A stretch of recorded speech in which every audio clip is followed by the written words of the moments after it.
ठीक आहे. तर सेकंड थेरम आहे a conversion sequence of a real number is bounded.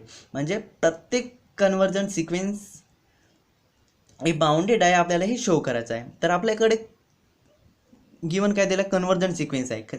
एखादी सिक्वेन्सला कन्वर्जन केव्हा म्हणतो, जेव्हा ही तर झाली सिक्वेन्स, जेव्हा तो सिक्वेन्सची आपल्याला लिमिट एक्झिस्ट होते. म्हणजे तो सिक्वेन्स आपल्याला म्हणता येईल की तो सिक्वेन्स एखाद्या नंबरकडे अप्रोच होतो, तेव्हा त्याला आपण कन्वर्जन सिक्वेन्स असे म्हणू. ठीक आहे. आणि बाउंडेड सिक्वेन्स आपण बघितलं होतं. बाउंडेड सिक्वेन्स मीन्स काय, एखाद्या सिक्वेन्सला बाउंडेड केव्हा म्हणतो, जेव्हा तिथे अपर बाउंड, ठीक आहे, त्या सिक्वेन्स अपर बाउंड आणि लोअर बाउंड इथे एक्झिस्ट होते, त्या सिक्वेन्सला आपण बाउंडेड सिक्वेन्स असे म्हणतो. मीन्स त्याचं स्टेटमेंट काय होता, x N less than M. Means हा तर झाला अपर बाउंड, हा झाला लोअर बाउंड, हा अपर बाउंड, ही सिक्वेन्स. मीन्स एखाद्या सिक्वेन्सला आपण बाउंडेड केव्हा म्हणतो, जेव्हा तिथे एक अपर बाउंड आणि लोअर बाउंड एक्झिस्ट होते. म्हणजेच म्हणू शकतो का त्या सिक्वेन्सचे सर्व, म्हणजे म्हणू शकतो का त्या सिक्वेन्सचे सर्व टर्म ह्या दोन फिक्स नंबरच्या मध्ये येणार. ठीक आहे. ही झाली बाउंडेड सिक्वेन्स. बाउंडेड सिक्वेन्सची पुन्हा एक डेफिनेशन आहे, the mod of sequence of this term. म्हणजे त्या सिक्वेन्सच्या टर्मचा मॉड हा नेहमी लेस दॅन असतो एखाद्या फिक्स नंबरपेक्षा, लहान असतो एखादा फिक्स नंबर, तो फिक्स नंबर आहे एम. तर ही एक पुन्हा डेफिनेशन आहे बाउंडेड सिक्वेन्सची, आणि ही डेफिनेशन आपल्याला यूज करायची आहे या थेरममध्ये. ठीक आहे. म्हणजे mod of sequence of mod of the term of the is always less than one fix number. ठीक आहे. तर आपण जेव्हा मॉड रिमूव्ह करू, आपल्याला काय मिळणार, minus M less than X N less than equal to M. Means जेव्हा मॉड रिमूव्ह करू ते एक प्लस एम असणार, एक मायनस एम.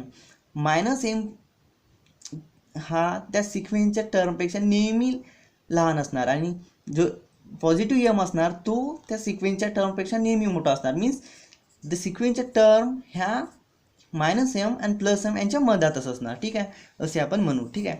ही तर झाली बाउंडेड सिक्वेन्स आणि कन्वर्जन सिक्वेन्स म्हणजे काय होतात. तर हे दोन कन्सेप्ट आपल्याला इथे यूज करायचे आहेत.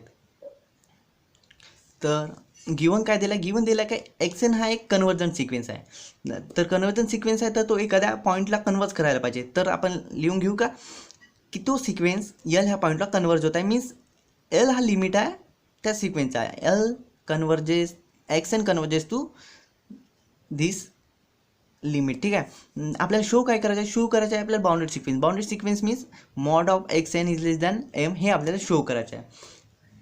जर आपल्याला डेफिनेशन माहिती आहे कन्वर्जन सिक्वेन्सची डेफिनेशन काय, for every epsilon positive there exist a natural number M such that N greater than equal to M we have different mod of difference between the sequence and this limit is always less than epsilon. तीच definition आहे, ती मागच्या आपण थेरममध्ये use केली होती. तीच definition आपण इथे लिहून घेऊ. तर आपण ती डेफिनेशन लिहून घेतली. जर एक्स आणि कन्वर्जन सिक्वेन्स असेल तर त्यासाठी for every epsilon positive there exist a positive number M such that N greater than equal to M is equal to mod of difference between the sequence and its limit is always less than this point epsilon. आणि epsilon हा खूप छोटा number आहे, खूप छोटा number आहे. Means तो शायद 0.001 असा काहीतरी असेल. ठीक आहे. तो पण झिरोपेक्षा तो मोठा आहे असं आपण इथं घेतलं आहे. मीन्स एप्सिलॉन असा नंबर आहे तो खूप छोटा आहे पण 0पेक्षा मोठा आहे. ठीक आहे. त्याच्यासाठी आपल्याला एक असा नंबर मिळणार एम. तर त्याच्यासाठी आपण ही डेफिनेशन राईट केली. ही डेफिनेशन खूप इम्पॉर्टंट आहे. आपण जितके काही थेरम आता बघितले, मागची एक थेरम त्यामध्ये पण ही सेम डेफिनेशन यूज केली आहे. ठीक आहे. तर ही तर झाली डेफिनेशन. त्याच्यानंतर आपल्याला ती शो करायचं आहे की ती बाउंडेड आहे. ठीक आहे. तर मॉड ऑफ एक्स एन याला आपण कसं लिहू शकतो, X N minus L plus L. आपण अशी ॲडजस्टमेंट इथे केली आहे. ॲडजस्टमेंट का केली काय, कारण की आपल्याकडे एक सिक्वेन्स आहे हा, तर ह्या सिक्वेन्सची व्हॅल्यू आपल्याला इथे पुट करायची आहे. त्यामुळे आपण एक्स एन असा एक मॉड घेतला, त्याच्या मॉडचं आपण ही टर्म लिहिली. ही टर्म लिहिल्यानंतर आपण ते मॉड सेपरेट करू. मॉड सेपरेट केल्यानंतर काय होतो, ते साईन चेंज होतो, लेस दॅन इक्वल टू होतो. कारण की जेव्हा आपण सेपरेट करतो ती व्हॅल्यू इक्वल टू असू शकते, परंतु काही चेंजेस पण त्या व्हॅल्यूमध्ये होऊ शकतात, त्यामुळे लेस दॅन इक्वल टू लिहिले आपण -L हे तर आपण सेपरेट केले. तर आपल्याकडे फ्रॉम 1 वी राईट आपल्याकडे आहे की याची व्हॅल्यू काय आहे, आपल्याकडे एप्सिलॉन आहे. ठीक आहे, स्ट्रिक्टली लेस दॅन होणार कारण की एप्सिलॉन काय स्ट्रिक्टली लेस दॅन आहे.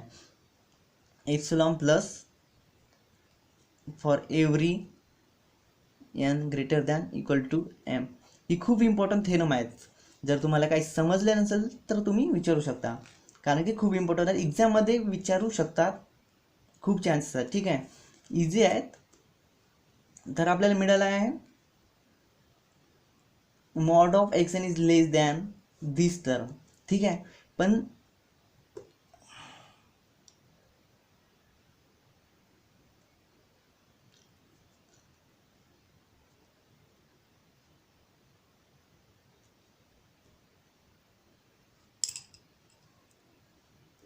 तर आपल्याला ही सिक्वेन्स मिळाली आहे की mod of action is less than epsilon plus 1, परंतु ही टर्म मोठी कुठपर्यंत असणार, जोपर्यंत एमच्या व्हॅल्यूपर्यंत ही टर्म मॉड ऑफ एक्समपेक्षा मोठी असणार.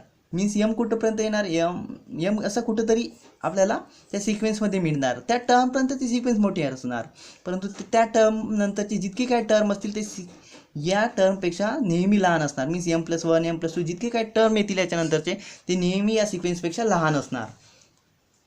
ठीक आहे, तर आपण एक असा नंबर मॅक्झिमम डिफाईन करू जो की याच्या पहिलेचे जितके काही टर्म असतील याच्या एमच्या नंतर पहिलेचे जितके टर्म असतील आणि एमच्या नंतर पण जितके टर्म असतील त्याचा मॅक्झिमम असेल. तर आपण लिहून घेऊ एम डिफाईन करू. तर आपण एम असा डिफाईन केला जो मॅक्झिमम आहे mod of x1 x2 mod of xm-1 and this term. या ही सिक्वेन्स जो एमपर्यंत जी सिक्वेन्स आहे मीन्स m-1. ठीक आहे, m-1 पर्यंतची ती सिक्वेन्स आहे आणि हा इंटिजर आहे, म्हणजे हा जो नंबर आहे या दोन्ही नंबरपैकी एक आपण असा मॅक्झिमम सिलेक्ट केला, त्याला डिनोट केला एमनी. तर डिनोट आपण ही का लिहिले हे नंतर समजून येईल. ठीक आहे, तर याच्यानंतर आपण असं लिहू शकतो. तर पहा, आपण हे दोन इक्वेशन या टर्मवरून लिहिले. कसे लिहिले मी हे सांगते तुम्हाला. ठीक आहे, तर एम तर हा मॅक्झिमम आहे या दोन टर्मचा. तर एम हा greater than equal to xn आहे. xn means n equal to 1 to m means ही टर्म, ही जी पहिली टर्म आहे ती झाली xn. ठीक आहे, तर ही term greater than equal to कशी आली, जर मॅक्झिमम इथे आपल्याला मिळाला नाही, या सिक्वेन्समध्ये फर्स्ट सिक्वेन्समध्ये आपल्याला जर मॅक्झिमम मिळाला नाही मीन्स ही टर्म छोटी होणार, तर ही टर्म छोटी एमपेक्षा होणार, तर ग्रेटर दॅन हा साईन आला. आणि जर आपल्याला मॅक्झिमम इथेच मिळत आहे तर आपण लिहू शकतो का एम हा त्या मॅक्झिममपेक्षा इक्वल आहे, मीन्स ही इक्वलचं साईन येईल, means greater than equal to mod of X N. ठीक आहे, आणि सेकंड जी टर्म लिहिली ते कशी लिहिली पहा. ग्रेटर दॅन एम हा ग्रेटर दॅन इक्वल टू कसं लिहिलं, जर मॅक्झिमम जर आपल्याला इथंच मिळाला तर तो ही टर्म एमपेक्षा इक्वल होणार. जर मॅक्झिमम इथे मिळाला नाही तर ही टर्म मॅक्झिमम त्या एमपेक्षा लहान होणार. ठीक आहे, मीन्स मॅक्झिमम जर इथे मिळाला नाही तर ही टर्म तर लहान होणार त्या मॅक्झिममपेक्षा, त्यामुळे हे ग्रेटर दॅन इक्वल टू आपण लिहिलं त्या सिक्वेन्ससाठी. तर आपण पहा या सिक्वेन्सला आपण सिक्वेन्स 2 ने डिनोट करू. ठीक आहे, इक्वेशन 2. तर इथे पहा की आपल्याला सिक्वेन्स 2 अँड सिक्वेन्स दिस 3 नाही, या सिक्वेन्सला आपण लिहू 3 आणि ही sequence is 4th. Sequence 4th and second. इथे पहा सिक्वेन्स थर्डमध्ये काय आहे, epsilon plus mod of L ही मोठी आहे या नंबरपेक्षा, पण इक्वेशन 4th मध्ये काय आहे की epsilon plus mod of L ही लहान आहे एमपेक्षा. मीन्स आपण का लिहू शकतो का मॉड ऑफ एक्सन हा लहान आहे epsilon plus mod of L पेक्षा, मीन्स ही टर्म, पण epsilon plus mod of L ही लहान आहे एम पेक्षा. इथं पहा. ठीक आहे, तर आपण काय म्हणू शकतो का एक्स एन ही एमपेक्षा लहान आहे, मीन्स एम हा also greater than this term, means M हा greater than equal to greater आहे एक्स एमपेक्षा, लिहू शकतो. ठीक आहे, तर आपण इथे लिहू शकतो का एम हा मोठा आहे सिक्वेन्स एक्स एमपेक्षा. ठीक आहे, ही तर झाली पाचवी. फ्रॉम 3 and 5 आपण का लिहू शकतो का एम हा मोठा आहे आणि इक्वल आहे एक्स एमपेक्षा, म्हणजे एक्स एन हा लहान आहे एमपेक्षा. ठीक आहे, तर आपल्याला पाहिजे, आपल्याला प्रूव्ह का करायचं होतं, पहा आपल्याला प्रूव्ह का करायचं होतं की mod of X N is less than equal to M, आणि आपल्याला मिळालेला आहे mod of X N equal to M, means bounded ची डेफिनेशन सॅटिस्फाय झाली. तर आपण म्हणू शकतो का एव्हरी कन्व्हर्जन सिक्वेन्स, मीन्स आपण कन्व्हर्जन सिक्वेन्स काय घेतली होती, एक्स एन ही कन्व्हर्जन सिक्वेन्स घेतली होती, त्याच्यासाठी आपण म्हणू शकतो का प्रत्येक कन्व्हर्जन सिक्वेन्स ही बाउंडेड सिक्वेन्स असते, हेन्स प्रूव्ह. ठीक आहे, हेन्स प्रूव्ह. त्याच्यानंतर थेरम आहे थर्ड. ही थेरम खूप इझी आहे, त्यामुळे मी डायरेक्ट तुम्हाला सांगणार, कारण की व्हिडिओ जास्त मोठा आपण बनवू शकत नाही. ठीक आहे, ते तुम्हाला पण त्रास होणार आणि मला पण. तर ही थेरम पण समर 19मध्ये विचारलेली आहे, म्हणून ही पण इम्पॉर्टंट आहे, इझी, खूप इझी आहे. तर काय म्हणलं आहे, दोन सिक्वेन्सेस आहेत एक्स आणि वाय, ते काय आहेत, कन्वर्जंट आहेत एक्स आणि वाय याच्यासाठी. तर आपल्याला प्रूव्ह काय करायचं आहे, प्रूव्ह करायचं आहे एक्स प्लस वाय आणि X minus Y convergence to X minus Y, X plus Y आणि एक्स मायनस वाय. ठीक आहे, सेपरेटली. तर आपण पहिले प्रूव्ह करू X plus Y convergent to X plus Y, हे कॅपिटल्स आणि स्मॉल, हे लक्षात ठेवा. ठीक आहे, तर गिवन काय दिला, is the term X N is converges to X. ठीक आहे, कन्वर्जेस आहे एक्स. तर आपल्याला कन्वर्जनची डेफिनेशन तर माहिती आहे, आत्ताच मागच्या आपण थेरम सेकंडमध्ये बघितलं आहे, आणि स्टार्टिंगला पण आपण डेफिनेशन एक्सप्लेन केली आहे, डिटेलमध्ये एक्सप्लेन केलेली आहे मी. Then for every epsilon positive there exist a natural number M such that M greater than m1, ही mod of X N minus X less than epsilon by 2. Epsilon by 2 हे need आहे या स्टेटमेंटची, म्हणजे या थेरमची. जर एप्सिलॉन बाय 2 नाही लिहिलं तर ते सिक्वेन्स प्रूव्ह होणार नाही. ही तर झाली सिम्पली डेफिनेशन. ठीक आहे, ही तर आपण शो केली या सिक्वेन्ससाठी एक्स एनसाठी, means X equal to X एनसाठी जो कन्वर्ज होते एक्ससाठी. त्याच्यानंतर आपल्याला दोन सिक्वेन्स दिल्या आहेत, X equal to X N आणि Y equal to Y N, ही सिक्वेन्स दोन सिक्वेन्स दिल्या आहेत. तर वाय एनसाठी आपण पुन्हा ती सिमिलर डेफिनेशन आपण लिहून घेऊ. ठीक आहे, लिहून घेतली. त्याच्यानंतर ठीक आहे, आपल्याला मिळाला या सिक्वेन्ससाठी आपल्याला एक नंबर m1 मिळतो आणि या सिक्वेन्ससाठी m2 मिळतो. ठीक आहे, तर दोन्हीचा आपण मॅक्झिमम घेऊ, त्याला डिफाईन करू. m हा असा मॅक्झिमम नंबर आहे, त्या दोन्ही मॅक्झिमम नंबरचा, त्या दोन्ही नंबरचा मॅक्झिमम नंबर आहे m. ठीक आहे, तर पुन्हा त्या डेफिनेशन रीराईट करू, पण m1 आणि m2च्या जागी फक्त m लिहू. ठीक आहे, तर आपण लिहून घेतलं equation 1 becomes mod of x n minus x less than epsilon by 2 for every n belongs to m. ठीक आहे, लिहून घेतलं. For every n greater than equal to m आणि similarly mod of y n minus Y less than epsilon by 2 n greater than equal to m. ठीक आहे, फक्त m1 आणि m2च्या जागी m लिहिलं, काही नाही केलं. त्याच्यानंतर आपल्याला एक असा डिफाईन करायचा आहे सिक्वेन्स, मीन्स असा एक टर्म आपल्याला दाखवायची आहे, त्याच्यावरून आपण हे प्रूव्ह करू शकू की X capital X plus Y ही converges to X plus Y. तर ही टर्म आपल्याला एक्झाममध्ये फक्त ही टर्म लक्षात ठेवायचं आणि ते डेफिनेशन, या दोन लक्षात ठेवलं का आपण इझिली तो प्रॉब्लेम सॉल्व्ह करू शकतो, रट्टा मारायची गरज नाही. ठीक आहे, तर आपण हे डिफाईन केलं mod of X N plus Y minus X plus Y. ठीक आहे, ह्या टर्मला आपण कसं लिहिलं, X minus X N minus X plus Y N minus Y. ठीक आहे, सेपरेट केल्यानंतर आपला साईन चेंज होतो, माहीत आहे, कारण की इथली काहीतरी डिफरन्स आपल्याला मिळत असेल जेव्हा आपण ते सेपरेट करतो. एक्झॅक्ट व्हॅल्यू नाही मिळणार, जी ह्या मॉड सॉल्व्ह करून आपल्याला काहीतरी व्हॅल्यू मिळेल आणि हा सॉल्व्ह करून काहीतरी व्हॅल्यू मिळेल, ते इक्वल होऊ शकते. तर पण कोणत्या केसेसमध्ये ती काहीतरी पॉईंटचं डिफरन्स काहीतरी असेल, त्यामुळे आपण greater than less than equal to लिहितो. ठीक आहे, सेपरेट केलं तर आपल्याला इक्वेशन 3rd आणि 4th नुसार आपल्याला एक्स एन मायनस एक्स आणि वाय एन मायनस वायची व्हॅल्यू माहीत आहे epsilon by two epsilon by two epsilon by two epsilon by two solve केल्यानंतर काय मिळणार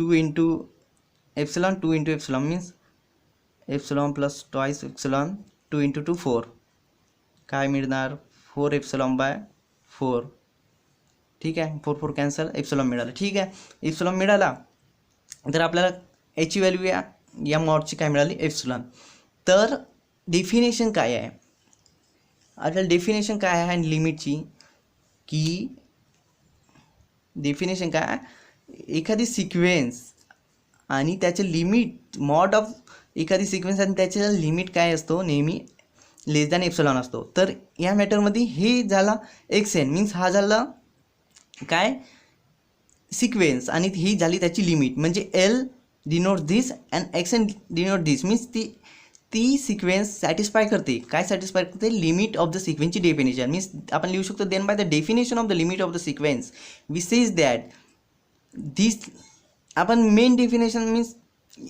या सिक्वेन्ससाठी आपण काय लिहित होतो की X N converges to L असं लिहू शकत होतो ना या सिक्वेन्ससाठी ठीक आहे तर या सिक्वेन्ससाठी पण आपण लिहू शकतो का ही टर्म याला कन्वर्ज करते means X N plus Y N converges to X plus Y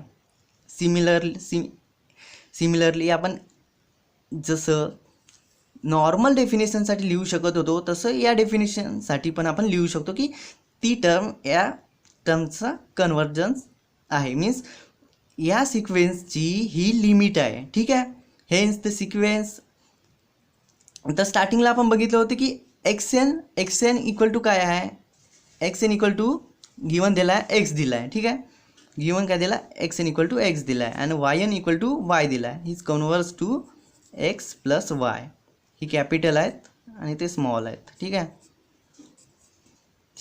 तर आपल्याला प्रूव्ह काय करायचं होता capital X plus Y converges to small X plus Y ठीक आहे तर झाला capital X plus Y converges to small X plus Y तर हे प्रूव्ह झाला तर सिमिलर पॅटर्न आपण X minus Y means X minus Y greater than converges to X minus Y फक्त चेंजेस काय करायचं आहे फक्त आपल्याला ते होमवर्क आहे तुमचं ठीक आहे ते होमवर्क थ्रू आप प्रूव्ह करा जर समजलं नाही तर मला विचारा एकदम इझी आहे फक्त प्लसच्या जागी मायनस ठेवायचं बाकी सेम ठीक आहे तर हे तर झाला आजच्या 3 थेरम्स फर्स्ट थेरम होती की sequence have only one limit आणि युनिकनेस आपण ते प्रूव्ह केलं सेकंड हे खूप इम्पॉर्टंट थेरम आहे यावर्डेस पण येऊ शकतात सेकंड थेरम होते की conversion sequence of a real number is bounded every conversion sequence आपण बाउंडेड दाखवली ठीक आहे त्याच्यानंतरची हे एक थेरम होती 3 थेरम आज बघितले आहे तिन्ही पण खूप इम्पॉर्टंट आहेत ठीक आहे